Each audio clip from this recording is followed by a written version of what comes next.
We are again around that time of the week where we bring to you our webinars which are packed full of information and some fun Q&A. At 10 a.m. we have a webinar on rising inflation, how to make your money work harder for you. We have another webinar at 10 a.m. on the I Thought PMS ecosystem, which will cover everything that you need to know about us. At 11 a.m., we have a webinar exclusively for all the amazing women out there, a candid conversation-based webinar which will help you chart out your wealth creation journey. If you would like to be a part of our webinars, don't forget to register. You can find the registration links in the description. See you all there. Hi. If you're investing in mutual funds, you've probably heard this. Direct plans have lower expense ratio, so why go for regular plans? It's a fair question to ask. And the best way to decide what's right for you is to answer a few questions honestly.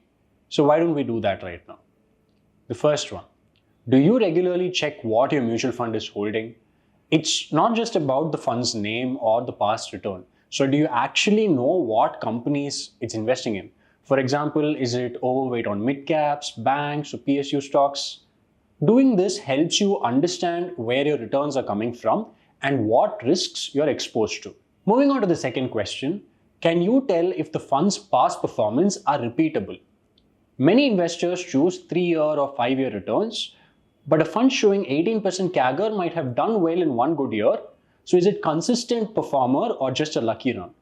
Understanding this can help prevent disappointment later. Third, do you know if the fund is still worth buying today?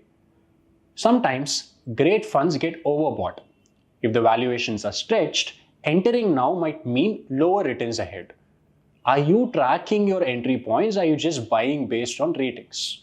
Fourth, can you confidently choose between similar funds? What does it mean? Say you're comparing a large and mid-cap fund versus a flexi-cap fund.